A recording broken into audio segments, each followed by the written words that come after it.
এখানে কথা বলার যোগ্যতা আমার তেমন নাই। যদি আল্লাহ আমাকে তৌফিক দান করে সামান্যতম কথা বলে, যেহেতু আমার বড় ভাই বসে আছেন মৌলানা বজলুর রহমান, আপনারা যার জন্য অধীর আগ্রহে বসে আছেন তার কথা শুনবেন। মাঝখান থেকে আমি আপনাদেরকে কিছু কথা শোনাবো। আসি আমরা সামনের দিকে এগোতে চাই। আমি যে সূরাটা তেলাওয়াত করেছি সূরাটার নাম কি? সূরায়ে লাহাব। সূরাটার নাম কি? জোরে বলা লাগবে। সূরাটার নাম কি? আরো জোরে বলেন। সূরাটার নাম কি?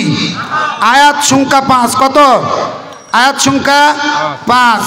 খেয়াল করবেন, আয়াত সংখ্যা 5 অবতীর্ণ হয়েছে মক্কায়।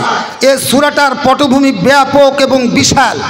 আমি ছোট্ট একটু দিয়া বলতেছি সূরাটা কেন আসছে। যদি আপনারা না বুঝেন, যদি না জানেন, তাহলে তো আপনারা তাফসীর বুঝতে পারবেন না। কথা বলেন না? প্রত্যেকটা আয়াতের পিছনে রয়েছে দুইটা তিনটা, দুইটার আমি আপাতত শানে নজরুল বলবো। একটা যেমন আছে আনহু মালুহু ওয়ামা কাসাব, এর একটা শানে নজরুল আলাদা আছে। কারণ আল্লাহ রাসূল যখন দ্বীনের দাওয়াত দিচ্ছিলেন, আখিরাতের ভয় দেখাচ্ছিলেন, তখন আবু লাহাব বলতেছিল, ঘুরতেছিল আর বলতেছিল, এই চুপ করো, মুহাম্মাদের কথা শোনার দরকার নাই। যদি আমাকে কিয়ামতের ময়দানে আল্লাহ পাকড়াও করে তাহলে আমার 3টা পুত্র সন্তান আছে। কয়টা? 3টা ছেলে সন্তান আছে। আমার 7 লক্ষ টাকা আছে। আমি 3টা মন্ত্রণালয়ের একজন অধীনস্থ। আমি 3টা মন্ত্রণালয় চালাই মক্কার জমিনে। তা আমি এই ধন সম্পদ, বিবি বাচ্চা সব কিছু আমি কি করব? আল্লাহর দরবারে ফিদিয়া স্বরূপ দিয়ে আমি সেখান থেকে পার হয়ে যাব। নাউজুবিল্লাহ বলবেন না? জোরে বল নাউজুবিল্লাহ। ফিদিয়া দেয়া পার হয়ে যাব। এই কথা শোনার সাথে সাথে আল্লাহ রাব্বুল আলামিন বলবেন আনহু মালুহু, কোনো কাজে আসবে না। কথাটা ভালো করে বুঝেন, কোনো কাজে আসবে না। আনহু মালুহু ওয়ামা কাসাব, কোনো কাজে আসবে না তোমার।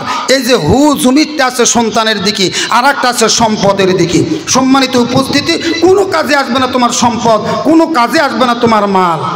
সম্মানিত উপস্থিতি, আসি আল্লাহর হাবিব হেরা গুহায় যখন ছিলেন, দীর্ঘ আলোচনা আমি করব না, সংক্ষিপ্ত আকারে করতেছি। হেরা গুহায় যখন ছিলেন, এ মুসলমান বন্ধুগণ, 27 তারিখের রাত্রি নয়, আল্লাহ রাব্বুল আলামিন জিবরাইলকে পাঠিয়ে দিলেন। জিবরাইল আসা সাথে সাথে আল্লাহর পয়গম্বরের সামনে দাঁড়া গেলেন। দাঁড়ানোর পরে বলতেছে ইকরা বি ইসমি রব্বিকাল্লাযী খালাক। আল্লাহর পয়গম্বর ভয়ভীত হয়ে গেলেন। আল্লাহর পয়গম্বর সরাসরি উচ্চারণ করলেন লা আনা বিকারিম, আমি পড়তে জানি না। আবার জিবরাইল বললেন পড়ুন ইকরা বি ইসমি রব্বিকাল্লাযী খালাক, নবী আপনি পড়ুন আপনার প্রভুর নামে। আল্লাহর পয়গম্বর আবার বললেন লা আনা বিকারিম, আমি পড়তে পারি না। পরপর 3বার যখন একই কথা বললেন, আল্লাহর পয়গম্বরের সঙ্গে হযরতে জিবরাইল একটু চাপ দিলেন, বুকের সঙ্গে নিয়ে, সিনার সঙ্গে নিয়ে কঠিনভাবে একটা যখন চাপ দিয়ে ছেড়ে দিলেন। এরপরে বললেন পড়ুন ইকরা বি ইসমি রব্বিকাল্লাযী খালাক। আল্লাহর পয়গম্বর পড়তে শুরু করে দিলেন। সূরা আলাকের প্রথম 5টা আয়াত আল্লাহ রাব্বুল আলামিন অবতীর্ণ করে দিলেন।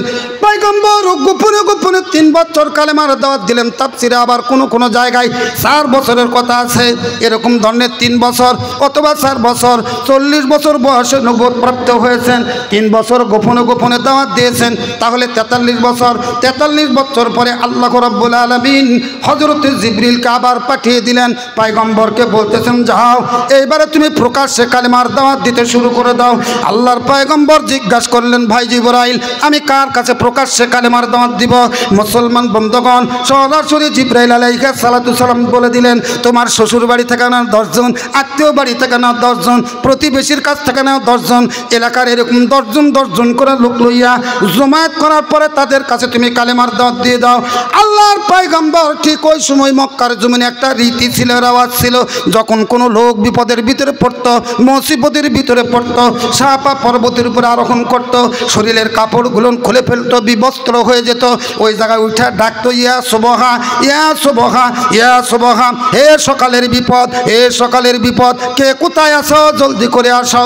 মক্কার যত লোক ছিল না সেখানে সব লোকজনগুলো ছুটে আসতো। আল্লাহ রাসূল ওই কায়দা অবলম্বন করলেন, কিন্তু শরীর থেকে উনি কাপড় খুললেন না, বস্ত্র খুললেন না, পাহাড়ের উপরে আরোহণ করলেন। করার পরে ডাকতে শুরু করে দিলেন ইয়া সুবহা ইয়া সুবহা, হে সকালের বিপদ। সব লোকজনগুলান জমায়েত হয়ে গেল, একাত্রিত হয়ে গেল। যাবার পরে বলতেছে, মোহাম্মদ কি হয়েছে, তোমার সমস্যা কি, তোমার কি বিপদ বলো? তুমি তো একজন ভালো মানুষ, তুমি তো সাদিক, তুমি তো আমিন, তুমি তো খাইন, তুমি তো আমানত রক্ষা করো, তুমি সত্যবাদী, মিথ্যা কথা বলো না। বলো তো তোমার কি সমস্যা, আমাদের কাছে খুলে বলো, আমরা দেখব। আল্লাহর পয়গম্বর বলল, আমি যদি কোনো কথা বলি তাহলে সেইটা তোমরা বিশ্বাস করো? বলে 100% বিশ্বাস করব। যদি বলি সাপা পর্বতের অপর প্রান্তে শত্রু বাহিনীরা আমাদের উপরে অস্ত্র শস্ত্র সজ্জিত অবস্থায় দাঁড়িয়ে আছে, আমাদের উপরে হামলা করবে, তাহলে কি তোমরা বিশ্বাস করবা? বলে 100% বিশ্বাস করব। 100%, কারণ তুমি তো মিথ্যা কথা কখনো বলো নাই, কোনো দিন তো মিথ্যা কথা বলতে পারো না, অতএব তুমি যেটা বলো এর মধ্যে কোনো সন্দেহ নাই। আল্লাহর পয়গম্বর বললেন, তাহলে আমি যে কালেমাটা তোমাদেরকে শেখাচ্ছি, আমার কথাই যদি বিশ্বাস করো, তাহলে এক্ষুনি কালেমাটা কি করো, পড়ে নাও, লা ইলাহা ইল্লাল্লাহু মুহাম্মাদুর রাসূলুল্লাহ। আল্লাহর পয়গম্বরের এই কালেমার দাওয়াত শোনার সাথে সাথে চট্ট করা ওই ময়দানের ভিতরে যত লোক ছিল, কিছু লোক পক্ষে আসলো, কিছু লোক বিপক্ষে গেল, কিন্তু সবচাইতে যার রক্তটা গরম হয়েছিল ওই ব্যক্তি ছিল আল্লাহ রাসূলের আপন চাচা, উনি ছিলেন আবু লাহাব। নামটা কি জোরে বলুন তো, জোরে বলুন, নাম কি? আবু লাহাব নাম ছিল। এই লোকটার রক্ত এত গরম হলো, সহ্য করতে পারলো না। লিহাজা জামা তানাইয়া মোহাম্মদ, হে মোহাম্মদ, তুমি কি এই জন্য আমাদেরকে একাত্রিত করেছো, জমা করেছ? বলে ঠিক আছে, তোমার কথা আমরা শুনতে রাজি নয়। মুসলমান বন্ধুগণ, একজন নেতাই বোঝার, একজন নেতার বক্তব্য সাধারণ মানুষ কিন্তু বুঝবেন না। যেহেতু মক্কার জমিনের সবচাইতে তদানীন্তন সময়ে বড় একটা নেতা ছিল আবু লাহাব, কারণ 3টা মন্ত্রণালয়ের দায়িত্ব ছিল। উনি ছিলেন খাদ্যমন্ত্রী, উনি ছিলেন আইনমন্ত্রী, উনি ছিলেন স্বরাষ্ট্রমন্ত্রী। 3টা মন্ত্রণালয়ের দায়িত্ব যদি কোনো একজন ব্যক্তির কাছে থাকে, ও তো দেশের মানুষকে মানুষই মনে করবে না। কথা বলেন না কেন? বাংলাদেশের এই বড় বড় 3টা মন্ত্রিত্বর দায়িত্ব যদি একজনের উপরে থাকে, ও কি বাংলাদেশের সাধারণ মানুষকে আর মানুষ মনে করবে? ইচ্ছা মতন চলা, যা খুশি তাই করা। যদি কিছু বলে, ওর হাতে আইন, ওর হাতে বিচারের দায়িত্ব, ও খাদ্যমন্ত্রী। মুসলমান বন্ধুগণ, যার কারণে মক্কার বড় একটা লিডার ছিল। এখন আপনারা বলুন তো, ওই মক্কার লিডার চাইতে আমার পয়গম্বর কি তার চাইতে বড় লিডার নয়? কি জোরে বলেন? বড়। পৃথিবীর ভিতরে সর্বশ্রেষ্ঠ একমাত্র লিডার কে? জোরে বলুন তো। মুহাম্মদুর রাসূলুল্লাহ। সকলে বলি সাল্লাল্লাহু আলাইহি ওয়াসাল্লাম। নেতা হিসাবে যদি আপনি তাকে বড় মনে না করেন, আপনার ঈমান থাকবে না। কথা বলেন না কেন? আপনার ঈমান থাকবে না। মুসলমান বন্ধুগণ, ও আচ্ছা, মোহাম্মদ রাজ হোসেন, কালার পাঞ্জাবি পরা আছে, আচ্ছা কালো, ওটাই কালো পাঞ্জাবি পরা আছে, বাসা চকগোপাল, বয়স 14 বছর। মোবাইল নাম্বার আছে, আপনারা যদি পেয়ে থাকেন। পিতার নাম হচ্ছে জাহাঙ্গীর। মোবাইল নম্বর বলে দিচ্ছি, 01774626510। এই নাম্বারে যোগাযোগ করলে আপনারা ওই বাচ্চাটা যদি কেউ পেয়ে থাকেন, তাহলে ভাইয়ের কাছে যোগাযোগ করবেন। সম্মানিত উপস্থিতি, আমি যে কথাটা বলতেছিলাম খুব লক্ষ্য রাখুন, খুব খেয়াল করুন। আল্লাহর পয়গম্বর ওই সময় বলেছিলেন যে, বলে হ্যাঁ, এই জন্য আমি ডেকেছি। আর আমি বলতেছিলাম যে সর্বশ্রেষ্ঠ নেতা, গোটা পৃথিবীর যত বড় নেতা থাকবে না কেন, আমার নবী, আপনার নবী, বিশ্ব নবী জনাবে মুহাম্মদুর রাসূলুল্লাহ, সকলে বলি সাল্লাল্লাহু আলাইহি ওয়াসাল্লাম, এর চাইতে বড় নেতা পৃথিবীতে আর নাই। এক নেতায় বক্তব্য দিচ্ছে, আর এক নেতায় শুনতেছে, তো নেতার বক্তব্য তো নেতাই ভালো বুঝবে না, কি কন? কথা বলেন না কেন? আচ্ছা, এই জায়গায় যদি কোনো রাজনৈতিক মঞ্চ হতো, যদি আওয়ামী লীগ আসতো, তাহলে কি বিএনপির বিরুদ্ধে বলতো না, জামাতের বিরুদ্ধে বক্তৃতা দিত না? কথা বলেন না কেন? আপনারা দিত তো নাকি? ওরা কি বলতো, এ বেলাল দাও থেকে কেউ ভ্যানের চলা, অমুক ড্রাইভার ভালো না, এ তোমরা পোশাক পুরুষ যায় না, যাইলে কিন্তু অ্যাক্সিডেন্ট করবে। এইগুলা কোনো নেতা বক্তব্য দিছে কোনো দিন? একজনও দেয় নাই। কারণ নেতারা ভালো করে জানে কোন মঞ্চে কি বক্তৃতা দিতে হয়। তা আবু লাহাব ওই বক্তৃতা শুনে বুঝে ফেলা দিছে, মুহাম্মাদের এই বক্তৃতা যদি মক্কার লোকেরা মেনে নেয়, আমার আর কোনো নেতৃত্ব থাকবে। ভালো বুঝে ফেলা দিছে। যখন পারে নাই, পিছনে ঘুরছে, ঘোরার পরে একটা পাথর অথবা একটা ঢিল তুলে না, পাথর তুলে নিছে, নিয়ে আল্লাহর পয়গম্বরের দিকে ছুঁড়ে মেরেছে।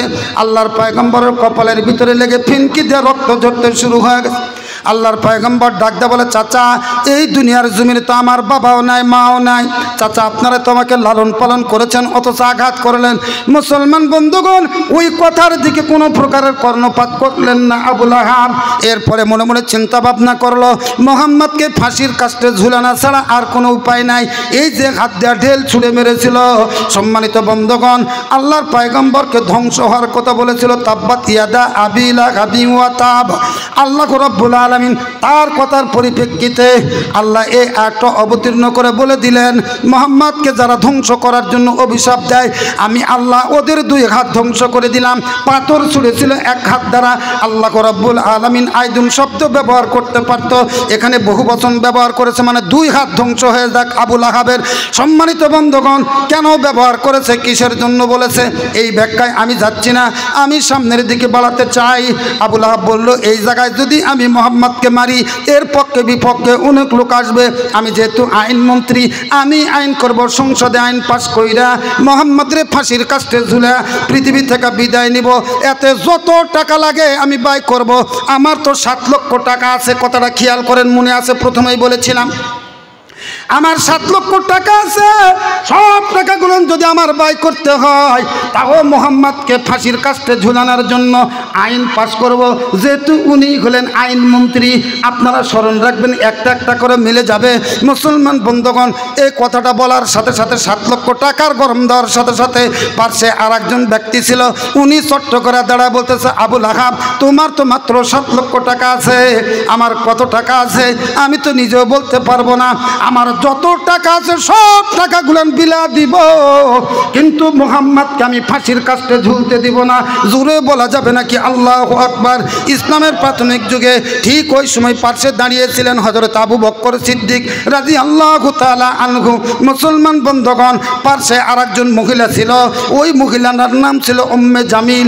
ইনার পরিচয়টা আগে দিয়ে দিই, যেমন স্বামী তেমন স্ত্রী। আবু লাহাবের স্ত্রীর নাম হলো উম্মে জামিল।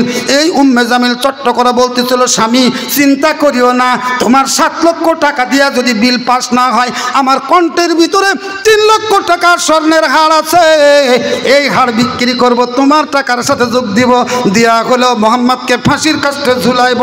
জোরে বলেন নাউজুবিল্লাহ, আরো জোরে বলেন নাউজুবিল্লাহ।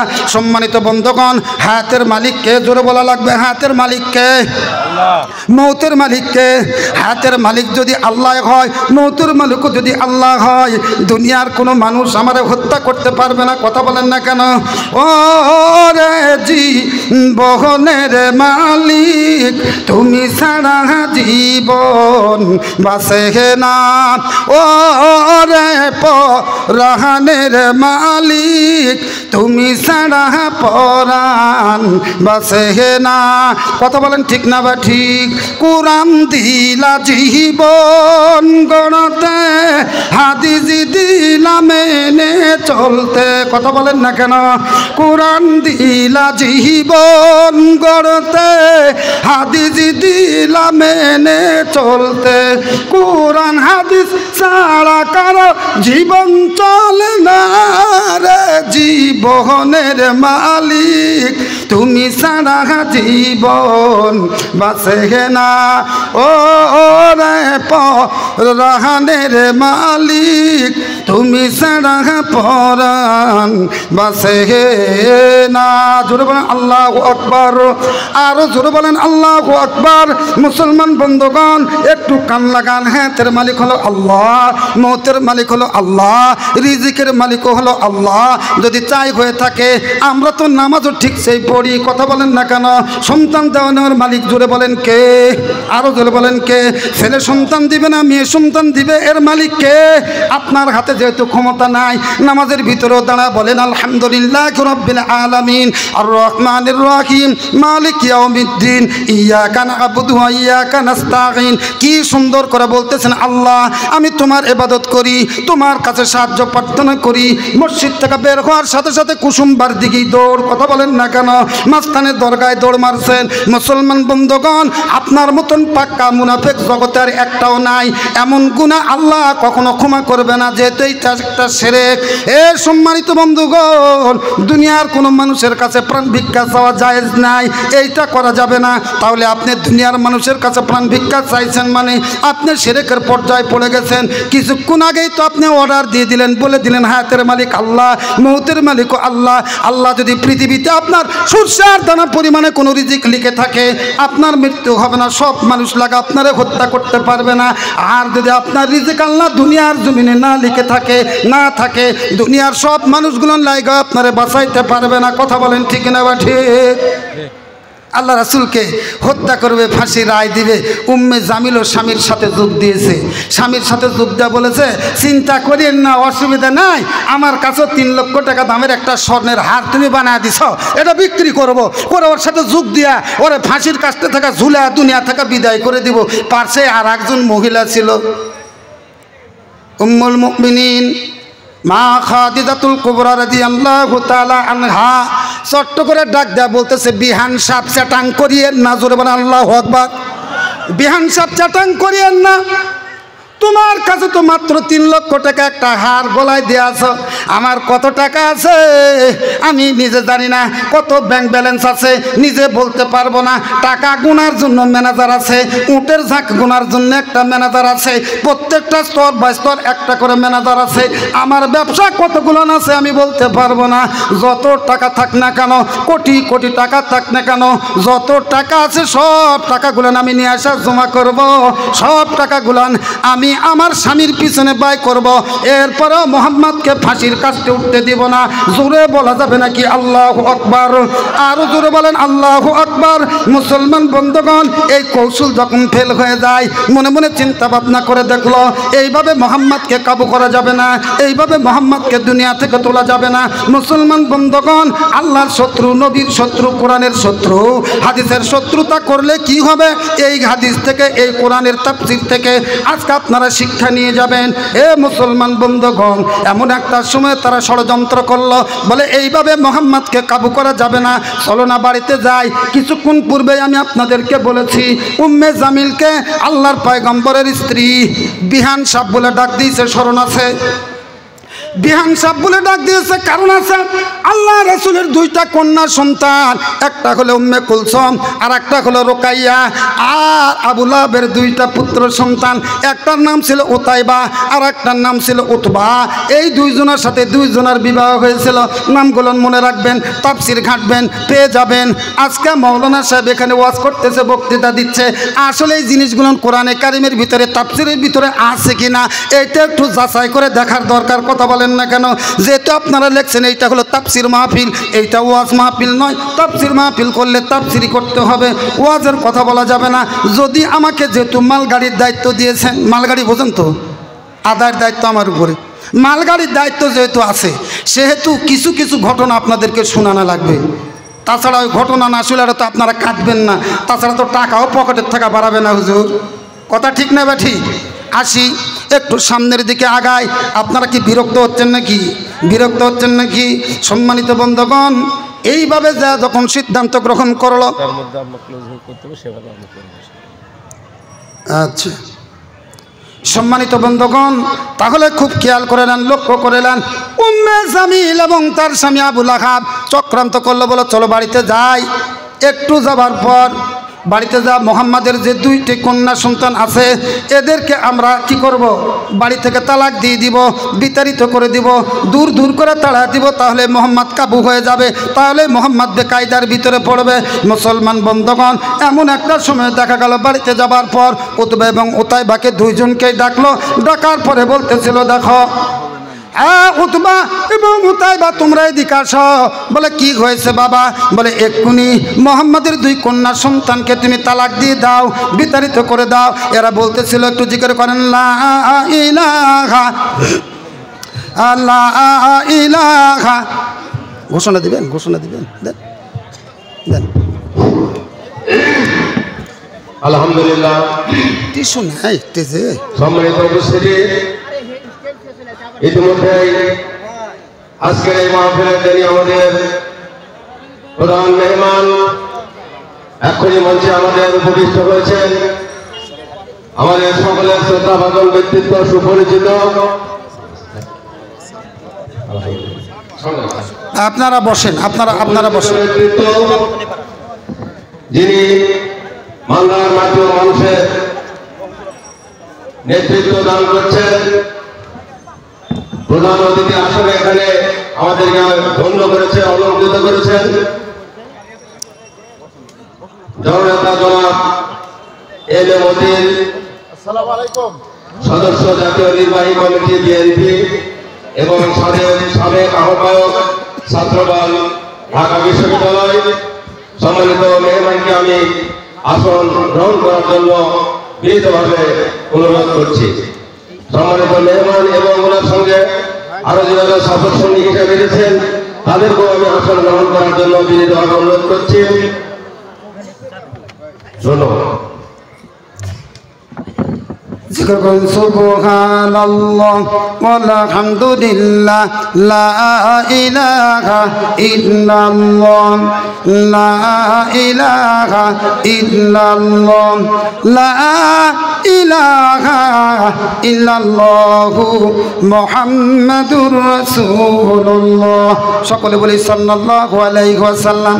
বাড়িতে গেলেন, যাবার পর দুই পুত্র সন্তানকে ডাক দেয়া বলতেছিল, দেখো এক্ষুনি মোহাম্মদের দুই মেয়েকে কন্যাকে আমার বাড়ি থেকে তাড়া দাও, এক্ষুনি বিবাহ বিচ্ছেদ করে দাও। উতবা এবং উতাইবা ডাক দেয়া বলতেছিল, আব্বু কারণ কি? এরা এত ভালো, এত সৎ, এত নাই, এত সুন্দর মেয়ে, এদেরকে কেন আমরা তালাক দিব, বিতাড়িত করব? বলে তোমাদের কোনো কারণ নাই, জিজ্ঞাসা করার কোনো কারণ নাই, অতএব আর কোনো কথা আমি শুনতে চাই না। কারণ তার বাবা আমাদের ধর্মের বিরুদ্ধে কথা বলে, আমার বিরোধিতা করে, আমার নেতৃত্বের বিরোধিতা করে। কারণ তার বাবা যে কালেমার দাওয়াত দেওয়া শুরু করেছে, এইভাবে কালেমার দাওয়াত দিলে আমার নেতৃত্ব মক্কার জমিনে চলতে পারে না। অদূর ভবিষ্যতে মক্কার নেতা হবে মোহাম্মদ। জোরে বলা যাবে নাকি আল্লাহু আকবার? আরো জোরে বলেন আল্লাহু আকবার। মুসলমান বন্ধুগণ, আল্লাহর পয়গম্বরের দুই কন্যাকে ডাকা হলো এবং তাদেরকে বলা হলো, যাও তোমরা চলে যাও, তোমাদের বিবাহ বিচ্ছেদ করে দিলাম। সম্মানিত বন্ধুগণ, ওই উম্মে কুলসুম আর রুকাইয়া চোখের পানি জড়া কাঁদতেছিল, বলতেছিল, কি অপরাধ আমাদের, কেন আমাদেরকে তাড়িয়ে দেওয়া হচ্ছে, কেন আমাদেরকে দূর দূর করে ছেড়ে দেওয়া হচ্ছে? বলে তোমাদের কোনো অপরাধ না, তোমরা সৎ, তোমরা ভালো, তোমরা নাই, তোমরা নির্ভীক, তোমাদের কোনো সমস্যা নাই। কিন্তু তোমার বাবার সাথে আমার বাবার শত্রুতা আছে, কারণ তোমার বাবা আমার বাবার নেতৃত্ব মানতে চায় না, এই কারণে তোমাদেরকে বিচ্ছেদ করলাম। সম্মানিত বন্ধুগণ, আল্লাহর পয়গম্বরের দুই কন্যা সরাসরি ওখান থেকে বের হয়ে একবারে হেতিমের পাশে গিয়ে দেখে বাবা সেই জায়গায় বসে বসে চোখের পানি ধরা কান্দে। মুসলমান বন্ধুগণ, আল্লাহ রাসূল পৃথিবীর জমিনে 63 বছর বয়সের ভিতরে যে কয়টা কষ্ট পেয়েছিল, তার মধ্যে এই একটা দিন তার অত্যন্ত আঘাত লেগেছিল। দুই কন্যাকে দেখার পর আল্লাহর পয়গম্বর চোখে পানি ধরে রাখতে পারলো না, একবারে আল্লাহর দরবারে হাত উঠাইয়া আল্লাহকে বলল, আল্লাহ আমার দুই কন্যা সন্তানকে যেই কুলাঙ্গার তালাক দিয়েছে, বিতাড়িত করেছে, বিচ্ছেদ করেছে, আল্লাহ দুই কুলাঙ্গার বিয়ের পিঁড়িতে বসার পূর্বে একজনকে খায় যেন বাঘে আর একজনকে খায় যেন কুকুরে। জোরে বলা যাবে নাকি আল্লাহু আকবার? আরো জোরে আল্লাহু আকবার। মুসলমান বন্ধুগণ, একজনকে বাঘে খাইবে আর একজনকে কুকুরে খাইবে। চিন্তা করে দেখেন তো, আল্লাহ রাসূল যদি দোয়া করে, অভিশাপ দেয়, এই অভিশাপটা কি আল্লাহ কবুল করবেন কি করবেন না? জোরে বলেন, জোরে বলেন। করবেন কি করবেন না?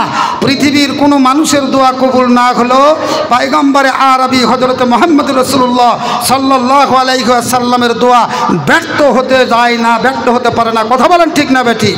কিন্তু কি একটা আল্লাহ বলেছিলেন সরাসরি যে এটা এটা গ্রহণ করলাম না? বোঝেন না, আমাদের মধ্যে যে দ্বন্দ্ব, বিবাদ, বিসম্বাদ হয়, এইটা বন্ধ হবে না, এটা আল্লাহ সরাসরি নিষেধ করে দিছে। বলে না, এ দোয়া আমি তোমার কবুল করতে পারলাম না। সম্মানিত সুধীমণ্ডলী, যা হোক, আমি ওই ব্যাখ্যার দিকে যাচ্ছি না। আল্লাহ রাসূল দোয়া দিলেন যে এই দুই কুলাঙ্গার বিয়ের পিড়িতে বসার পূর্বেই একজনকে খায় যেন বাঘে আর একজনকে খায় যেন, ধরে বলেন, কুকুরে। মনে রাখেন, মনে রাখেন, তাফসীরগুলো মনে রাখেন। সম্মানিত উপস্থিতি, এই আওয়াজ এলান গোটা মক্কার জমিনে ছড়া পড়েছে যে মোহাম্মদ এই দুইজনকে অভিশাপ দিয়েছে, একটা উতবা আর একটাকে উতাইবা। যেহেতু মোহাম্মদের মেয়েকে তারা বাড়ি থেকে বের করে দিয়েছে, চিন্তা ভাবনা করলো দেখি মোহাম্মদের অভিশাপ সত্য হয় নাকি আমার সন্তানদেরকে আমি বিয়ে দিতে পারি। আবু লাহাব চিন্তা ছাড়াই তার দুই পুত্র সন্তানকে নিয়ে বের হয়েছে বিবাহ দেওয়ার জন্য। সম্মানিত বন্ধুগণ, যে এলাকায় যায় ওই এলাকার লোকজন বলে কি ব্যাপার, তোমার মেয়ে দুইজনের তো বিয়ে হয়েছিল, আবার কেন বিয়ে দিতে এসেছ? বলে না, ওদেরকে তালাক দেওয়া হয়েছে। বলে কি ব্যাপার? মোহাম্মদের মেয়ের যেই বাড়িতে ভাত হয় না ওই বাড়িতে আমরা তো কোনো ব্যাপারই না, তুচ্ছ তাচ্ছিল্য, অতএব হতে পারে না, ওই বাড়িতে আমরা বিবাহ হব না। সারাদিন বরং মক্কার জমিনে আনাচে কানাচে ঘুরেছে, কোনো জায়গায় কেউ রাজি হয় নাই, বিবাহের জন্য কেউ রাজি হয় নাই। ঘুরে আসছে উম্মে জামিল জিজ্ঞাসা করে কারণ কি হলো, খবর কি, আমার পুত্রের বিয়ার খবর কি? উতবাকে উতাইবাকে সামনে নিয়ে আবু লাহাব বলতেছিল দেখো আমাদের কপাল পুড়ে গেছে, মক্কার জমিনের কোনো মেয়ে আমাদের ছেলের সঙ্গে বিয়ে বসতে চায় না। বলে তোমার দ্বারা কাজ হবে না, দেখি আগামীকাল আমি যাব। পরের দিনে উম্মে জামিল নিজেই গেছে, যা বিভিন্ন জায়গায় জিজ্ঞাসা করেছে। ওই যে 3 লক্ষ টাকা কোনটাতে হার ছিল আপনাদের স্মরণ আছে, এই হারটা গলায় দিয়ে গেছে।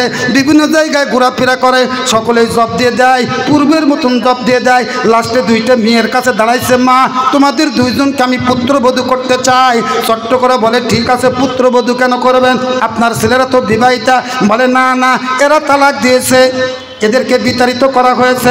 বলে মোহাম্মদের মেয়ের যে বাড়িতে ভাত হয় না ওই বাড়িতে তো আমাদের হওয়ার কথা নয়, অতএব আপনি চলে যান। বলে মা যদি তোমরা আমার 2 পুত্র সন্তানকে বিয়ে করতে রাজি হও, আমার কণ্ঠের ভিতরে হার দেখতেছো 3 লক্ষ টাকা দাম, দুইজনকে আমি বেটে দিব। এ মুসলমান বন্ধগণ, পর্দার অন্তরালে মা বোনেরা, মায়ের জাতিরা কিন্তু স্বর্ণের প্রতি একটু দুর্বল। কথা বলেন ঠিক না বা ঠিক? স্বর্ণের প্রতি দুর্বল। চট্ট করে বলে ঠিক আছে আমরা বিয়ে করব, চিন্তার কারণ নাই। উম্মে জামিল বলে তাড়াতাড়ি রেডি হয়ে যাও, এক্ষুনি কাজ সারবো। বলে এইটা কেমন কথা, সবে মাত্র তো বিয়ের কথাবার্তা আমরা রাজি হইলাম, এরপরে এক্ষুনি বিয়ে? বলে না, এক্ষুনি আমি চ্যালেঞ্জ করেছি। বলে কার সাথে চ্যালেঞ্জ করেছো? বলে মা তোমরা জানো না মোহাম্মদ আমার 2 পুত্রের উপরে অভিশাপ দিয়েছে, একজনকে খাইবে বাঘে আর একজনকে খাইবে কুকুরে বিয়ের পিড়িতে বসার পূর্বে, অতএব আমি প্রমাণ করতে চাই। চট্ট করে কথা শোনার সাথে সাথে মেয়ে 2টা চট্ট করে দাঁড়ায় বলে হে উম্মে জামিল, খবরদার খবরদার, মোহাম্মদ যেই জায়গায় অভিশাপ দিয়েছে এই অভিশাপ মিস হওয়ার কথা নয়। কারণ বিয়ে তো কালেমা তো আগে আমাদেরকে পড়াবে, এরপরে তো ছেলেদের পড়াবে। কালেমা পড়ার পূর্বেই যদি বিধবা হয় এমন বিয়ের কোনো দরকার নাই। কথা বলেন ঠিক না বা ঠিক? হয়নি। উম্মে জামিল ঘুরে আসতেছে, আবু লাহাব জিজ্ঞাসা করে কি খবর? বলে খবর খারাপ। বলে এতদিন তো খুব পটপট করলা, আমারই খবর খারাপ, তুমি না ভালো খবর নিয়ে আসবা? বলে আমিও তো ভালো খবর আনতে পারলাম না। এরপরে আইন করতেছে, খেয়াল করেন তো আইনটা আছে না নাই? মুসলমান বন্ধুগণ কান লাগান এবং লক্ষ্য করেন। এবারে আইন করতেছে, আবু লাহাব বলতেছে বলে এইভাবে হবে না, এলাকার সব লোকজন যখন জেনে গেছে তখন আমাকে এক্ষুনি একটা কাজ করা লাগবে। বলে কি কাজ? বলে কাজটা হলো আমি যেহেতু আইনমন্ত্রী, আমি একটা আইন পাশ করব, আমি যে জাতি হই না কেন অন্য যে কোনো জাতির সাথে আমার ছেলেদেরকে বিয়ে দিতে পারবো। হিন্দু হলে মুসলমান, খ্রিস্টান হলে মুসলমান, যে কোনো জাতির সাথে যে কেউ বিয়ে দিতে পারবে। এই আইনটা আমাকেই পাশ করা লাগবে। অতএব যেহেতু আমি আইনমন্ত্রী, আইনটা পাশ করবে। সংসদ অধিবেশন ডাকার পর হাত জয়যুক্ত করে নিয়ে আইনটা পাশ করে নিল। মুসলমান বন্ধুগণ সরাসরি না বলে এই এলাকায় হবে না, আমার 2 সন্তানকে নিয়ে 300 জন সৈন্যবাহিনী নিয়ে এইবারে সিরিয়ার দিকে রওনা দিব। সিরিয়ার লোকজন চেনে না, অভিশাপ মোহাম্মদ দিয়েছে জানে না, অতএব সেখানে নিয়ে যা আমার পুত্রদ্বয়কে বিয়ে দিব। সম্মানিত বন্ধুগণ এই নিয়ত করে যখন বের হবেন একটু লক্ষ্য করে দেখেন, হাঁটি হাঁটি পা পা করে যায়, একেবারে সিরিয়ার উপকণ্ঠে যা যখন উপনীত হয়েছে সূর্যটা ডুবু ডুবু ভাব, এমতো অবস্থায় মনে মনে চিন্তা ভাবনা করলো আজকে সিরিয়ার লোকালয়ের ভিতরে যা তো কোনো কাজ হবে না, আমরা আজকে মেয়েদেরকে বিয়ে দিতে পারবো না। অতএব এই জায়গায় তাবু গাড়ো, তাবু তো বুঝেন, তাবু গাড়ো, তাবু গাড়ার পর আগামীকাল প্রত্যাশে আমরা সিরিয়ার ভিতরে যাব। 2টা কন্যা দেখার পর বিবাহ দিয়ে নিয়ে চলে আসবো, সে যে জাতি হোক না কেন।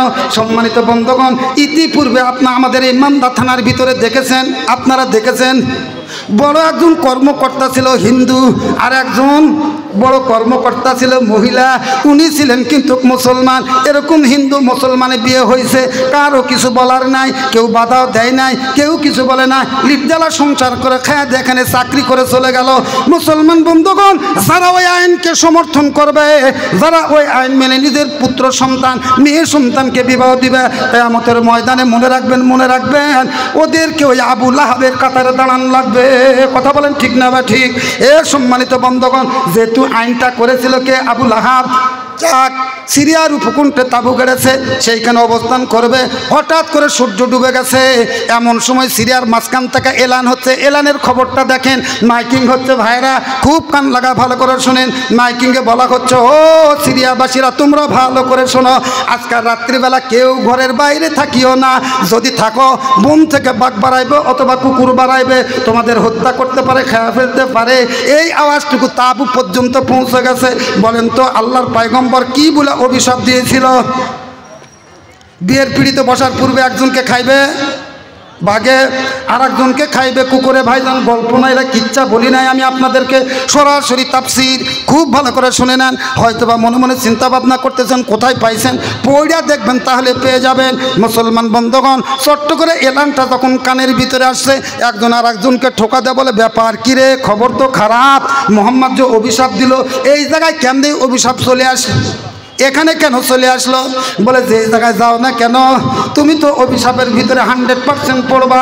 মুসলমান বন্ধুগণ, ইতিবছরে যখন বলা হলো যে তোমার 2 পুত্র সন্তানকে তো আজকে রাত্রি ভাগে খাইবে, কি করা হবে? বলে টেনশনের কোনো কারণ নাই, আমি তো 300 জন সৈন্য নিয়ে আসছি, প্রত্যেকের হাতের ভিতরে একটা করে অস্ত্র দিয়ে দিছি, আমরা মাঝখানে থাকবো, আর এরা চারিদিকে ঘেরাও করে নিয়ে থাকবে। অতএব আমাদেরকে বাঘ আর কুকুরে আক্রমণ করতে পারবে না। আসার সাথে সাথে তাদের উপরে তরবারি দিয়ে আঘাত কেটে শেষ করে ফেলা দিবে। আমার সৈন্যবাহিনী সৈন্যদের তাঁবুর চারিদিকে ঘেরাও করে নিছে, প্রত্যেকের হাতে হাতে অস্ত্র দিছে। আবু লাহাব ঢোলা একটা জুব্বা গায়ে দিছে। কি বলেন তো, কি ঢোলা? এই যে জুব্বা গায়ে দিয়ে নাই, এরকম ঢোলা একটা জুব্বা গায়ে দিছে। দিবার পর ওই মজমার মাঝখানে গেছে, মজমার মাঝখানে গেছে। যাবার পর সন্তানদেরকে লুকায় রাখে। এইবারে জুব্বার ভিতরে লইছে, এই সাইডে এক সন্তান, ডান সাইডে এবং বাম সাইডে 2 দিকে 2 সন্তান লইয়া একবারে মজমার মাঝখানে একেবারে ঘুমায় পড়তে শুয়ে আছে। সম্মানিত বন্ধুগণ, রাত যখন গভীর হয়ে গেছে, জঙ্গলার থেকে এইবারে আল্লাহর হুকুম জারি হয়ে গেছে। একদিক থেকে বাঘ, আর এক দিক থেকে কুকুর বের হয়ে গেছে। আসার পরে আল্লাহর কাছে বলে, আল্লাহ ও রব্বে কারিম, ওই মজমার ভিতরে যাব, লোকালয়ের ভিতরে যাব, কিন্তু কোন 2 কুলাঙ্গার আপনার পয়গম্বরের মেয়েকে তালাক দিয়েছে, এইটা তো আমরা জানি না, তাদের চিনব কেমনে কইরা? ওই জায়গায় তো অনেক লোকের সমাগম। আল্লাহ রব্বুল আলামিন কুকুর এবং বাঘকে জানা দিল, দেখো তোমাদের নাকের ভিতরে আমি এমন একটা দুর্গন্ধ দিয়ে দিচ্ছি, এই দুর্গন্ধ যার মুখের ভিতরে পাইবা, তোমরা মনে করবো ওই 2 জন পাক্কা শয়তান, ওই 2 জন কুলাঙ্গার, ওদের ধরে তোমরা সাইজ করে দিও। জোরে বলেন আল্লাহু আকবার। আরো জোরে বলা যাবে নাকি? আল্লাহু আকবার। মুসলমান বন্ধুগণ, একটু খেয়াল করে শোনেন। কুকুর আসছে, এইবারে বাঘ একদিক থেকে আসছে, প্রত্যেকের নাকের ভিতরে মুখের ভিতরে যখন নাক লাগাইছে, বলে না গন্ধ পায় না। সৈন্যরা মনে মনে চিন্তা ভাবনা করলো, বাবা যেমন অভিশাপ তেমন কাজ, যে এলাম সেই কাজ, এইটা সরাসরি আল্লাহর গজব। অতএব আবু লাহাবের সন্তানকে বাঁচাতে গিয়া আমরা কিসের জন্য মরতে যাব? এক কোপ মারবো, আর এক দিক দিয়ে আসে একবারে হামলা পড়বে, দরকার নাই, মরে ওরাই মরুক, আমার কিছু যায় আসে, ওরা মরুক, আমার কি। সম্মানিত বন্ধুগণ, কান লাগান, যেহেতু সময় সংক্ষেপ, খুব তাড়াতাড়ি করে আমি শেষ করব চেষ্টা করতেছি। একটু খেয়াল করে দেখেন, যখন এরকমভাবে শুকতে শুকতে চলে আসছে, একজন এই সাইডে আর একজন ওই সাইডে, বলে দেখে বিশাল বড় মোটা একজন মানুষ আছে। চারিদিকে এতগুলো লোকের মুখের ভিতরে নাক লাগাইলাম, কারো ভিতরে গন্ধ আসলাম, তাহলে আছে কই? এই জায়গায় তো আছে আল্লাহর নির্দেশ, কিন্তু দেখা যায়, পাওয়া যায় না। 2 সাইডে দাঁড়া মনে মনে চিন্তা ভাবনা করতেছে, এত মোটা মানুষ তো হতে পারে না, নিশ্চয় এর ভিতরে ভেজাল আছে। কথা কন না কেন? নিশ্চয় এর ভিতরে ভেজাল আছে, আছে না নাই? ভেজাল আছে। চট্ট করে একদিকে বাঘে চটাস করে জুব্বার উপরে থাবা মেরেছে, আঙ্গুল দিয়ে চেরচার করে টান মারছে, বলে হ্যাঁ দেখে ঠিকই ভেজাল বের হয়ে গেছে। সোয়াবিনের ভিতরে পাম অয়েল নাকি, একবারে ভেজাল বের হয়ে গেছে। এই ভেজাল দিয়ে নাক লাগাইছে, বলে হ্যাঁ এটা আসল। এইদিকে কুকুরে একটা থাবা মেরেছে, মেরে চেরাত করে টান মারছে, দেখে হ্যাঁ ওই দিকেও ভেজাল ঠিকই আছে, নাক লাগাইছে। দুজন একবারে 2 দিকে কুকুরে টেনে ছিঁড়ে টুকরা টুকরা করে হাড্ডিগুলো একবারে সিটা শেষ করে ফেলা দিয়েছে। আর বাঘে উতবাকে একবারে কাদের উপরে উঠা জঙ্গলার ভিতরে নিয়ে গেছে। জোরে বলা যাবে নাকি আল্লাহু আকবার। এই যে মুসলমান বন্ধুগণ, আনহু মালুহু ওয়ামা কাসাব, মনে আছে আপনাদের? প্রথম যে আয়াতটা আমি পড়েছিলাম, আনহু মালুহু ওয়ামা কাসাব। হে দুনিয়ার মানুষেরা, তোমরা শুনে নাও, ধনের গর্ব করো, টাকার বড়াই করো, সন্তানের বড়াই করো। আমার সাথে লাগবে কে? আমার 10টা পুত্র সন্তান আছে, আমার সাথে কে লাগবে? আমি 500 বিঘা জমির মালিক, কথা বলেন না কেন? অথচ আল্লাহ বলতেছেন আনহু মালুহু ওয়ামা কাসাব। কোনো কাজে আসবে না তোমার পুত্র সন্তান, কোনো কাজে আসবে না তোমার বিবি বাচ্চা, একটাও তোমার কোনো কাজে আসবে না, সবগুলানকে আমি বিলীন করে দিব। আবু লাহাব দেখলো যে সবগুলো তো আস্তে আস্তে জায়গা, তো এখান থেকে আর যাওয়া হলো না, 2 ছেলে হারালাম, আমি কি নিজে আবার হারাবো? ততে ঘুরে যাই, যা মোহাম্মদকে হত্যা করব, এবারে একটা আইন করি। আবার আইন করবে গেছে, ফাঁসি, ফাঁসি, বুঝলেন না? ফাঁসি দিবে। বউ যে লাগায় আছে পাশে পাশে, ফি জিদিহা হাবলুম মিন মাসাদ, আছে না? ফি জিদিহা হাবলুম মিন মাসাদ। টেজের উপরে টিস্যুও নাই, টেজের উপর টিস্যু নাই, ফ্যান নাই, কিচ্ছু না। সম্মানিত উপস্থিতি, খুব খেয়াল করেন, একটু লক্ষ্য করেন। বাড়িতে প্রত্যাবর্তন করেছে, করার পরে একবারে সংসদ অধিবেশন আবার ডাকছে, বলে জলদি করে আসো, একটা সই করা লাগবে এবং হ্যাঁ জয়যুক্ত করে তাড়াতাড়ি করে বিল পাস করে মোহাম্মদকে কেমনে ফাঁসির কাজটা ঝুলানো যায়, এছাড়া আমার আর কোনো বাসস নাই।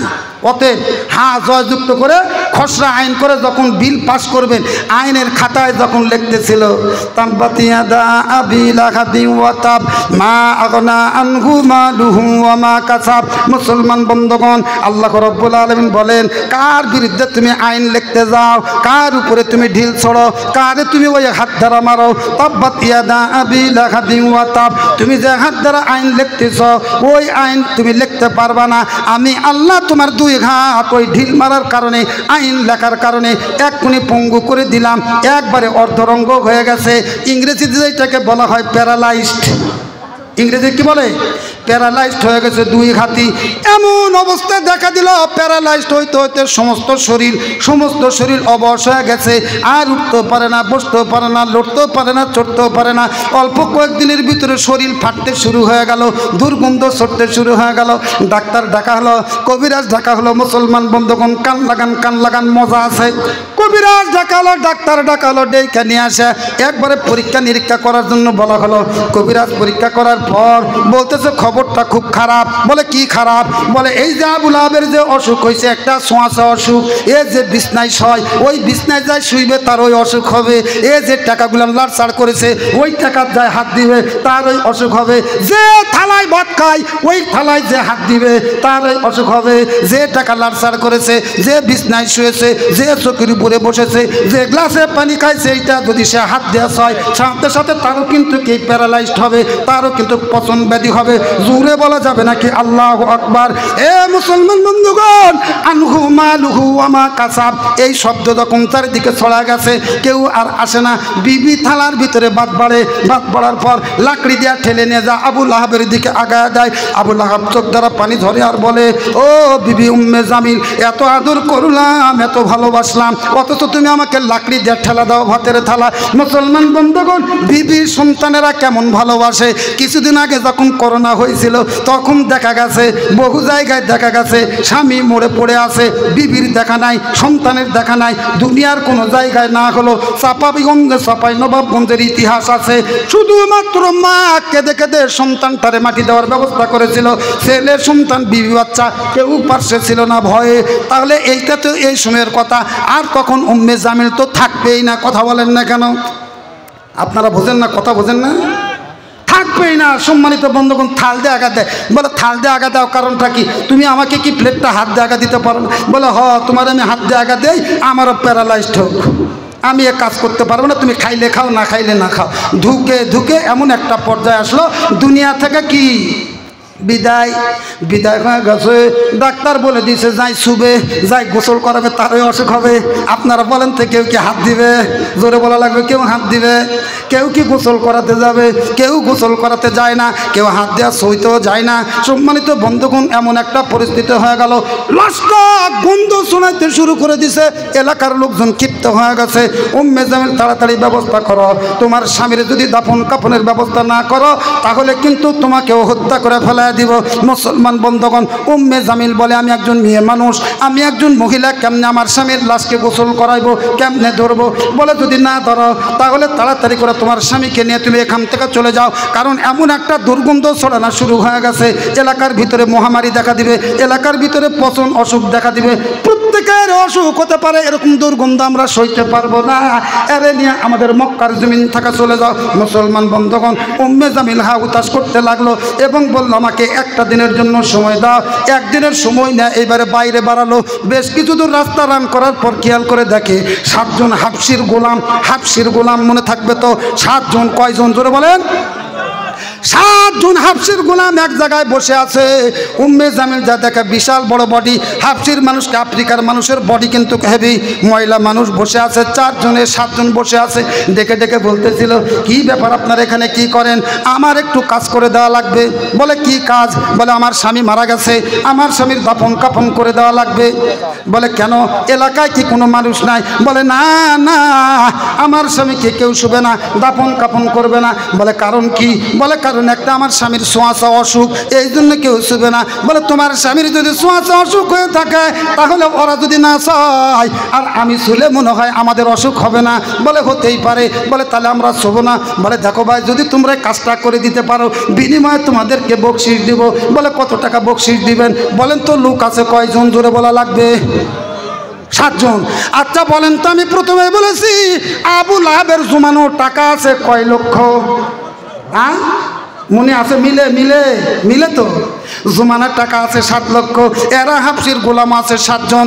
এই 7 জনকে 7 লক্ষ টাকা ঘোষণা দিল, যদি তোমরা আমার স্বামীর লাশটারে দাফন করাইতে পারো তাহলে কিন্তু আমি তোমাদেরকে 7 জনকে 7 লক্ষ টাকা দিব। মুসলমান বন্ধুগণ, তারা টাকার লোভে রাজি হয়ে গেল। বলে তোমার স্বামীকে আমরা শুইতে পারবো না, যেভাবে কবরের ভিতরে নামাইবো।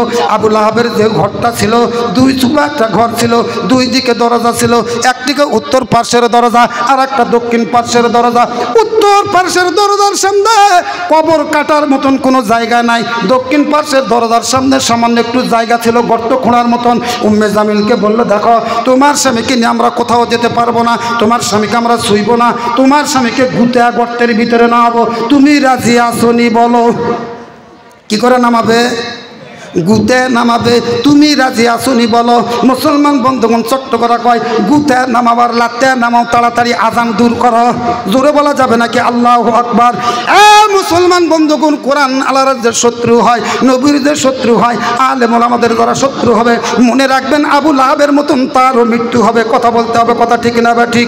মৌলবীদেরকে দেখলেই তো মনে হয় রাজাকার, মৌলবীদেরকে দেখলেই তো মনে হয় জঙ্গিবাদী, মৌলবীদেরকে দেখলেই তো মনে হয় এরা মৌলবাদী। কথা বলেন না কেন? আপনি কিন্তু কই দরের দর, জন্মের পরে কানিয়া জান কি দেই না, তুমি মৌলবাদী ছাড়া হও নাই। কথা বলেন না কেন? জন্মের পরে কানিয়া জান কি দেই না, তুমি মৌলবাদী ছাড়া হও নাই। মরণের পরে জানাজা পড়াবে, তখন কোথায় পালিয়ে যাবি? আমি বিদ্রোহী, আমি বিদ্রোহী, বিপ্লবী মৌলবাদী, কেন জঙ্গিবাদী? আমি বিদ্রোহী, বিপ্লবী মৌলবাদী, কেন জঙ্গিবাদী? জোরে বলেন আল্লাহু আকবার, আরো জোরে বলেন আল্লাহু আকবার। মুসলমান বন্ধুগণ, সঙ্গীত শোনানোর মতন টাইম আমার কাছে নাই। এরপরে আমি কিছু কথা বলছি, এগুলো কান লাগায় শুনুন। খবরদার কোরআনের বিরোধিতা করবেন না, খবরদার হাদিসের বিরোধিতা করবেন না, খবরদার মাদ্রাসার বিরোধিতা করবেন না, খবরদার আমাদের বিরোধিতা করবেন না। এইটা স্মরণ রাখবেন, যদি করেন এই জগৎ এবং পরজগৎ উভয় জগতে কিন্তু বরবাদ হয়ে যাবে। ইতিপূর্বে যারা যারা এই নির্যাতন নিপীড়ন করেছে তারাই পাবলিকের জুতার বাড়ি 100%। কত আলেমুল আমাকে ধরে গ্রেপ্তার করলো।